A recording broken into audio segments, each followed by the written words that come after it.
Bago ko simulan, parang naninibago ako kasi parang mas gusto kong mag-lecture na lang kaysa yung tumayo rito. Ibang-iba pa na yung tatayo ka rito kasi sa aming lecture na. Magandang araw sa inyong lahat. Sa ngalan ng pagkapagsanay at ng buong training staff. Ganoon din kay Sarit Menor, Giselle Chef. Ganoon din sa ating panauhing pangdangan. Atty. Paul Christian T. Bagyarser. At syempre, special talaga yung batalyong commander natin. No?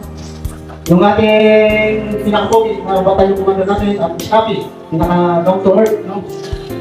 Lieutenant Colonel Emil Raya P. Aquino, CA, GEC, Philippine Army Sir.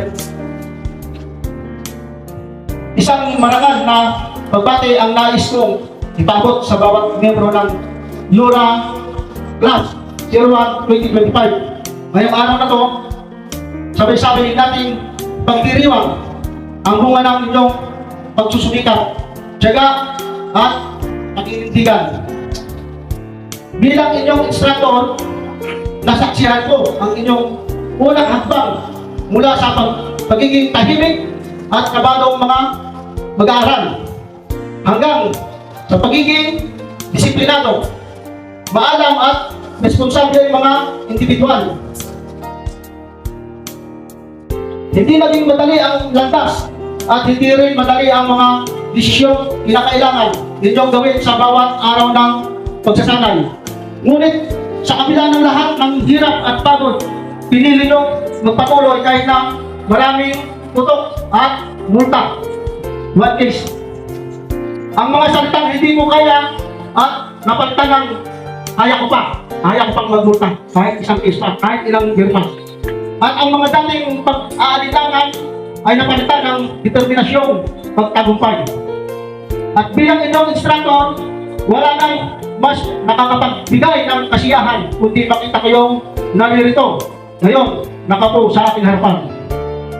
Bilang ganap na produkto ng Yura Class 01-2025,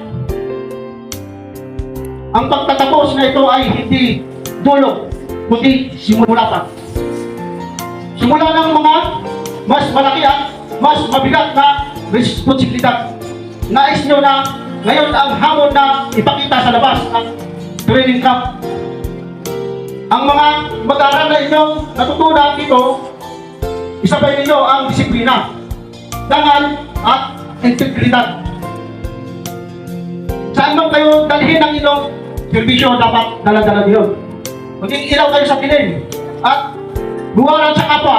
Ipagmalaki ninyo kayo ay produkto ng Yura Class 01-2025. Isang klase na hindi lamang matibay sa katawan, kundi mayaman sa kaalaman, matatag din sa prinsipyo at puso.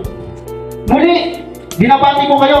Maraming salamat sa pagtitiwala, respeto at pagbibigay saysay sa aming tungkulin bilang inyong mga tagapagsanay. Mabuhay ang Yura Class 01-2025. Mabuhay ang ating unit. Mabuhay ang sandatang lakas. Mabuhay tayong lahat. Magandang hapon po. Thank you so much, sir.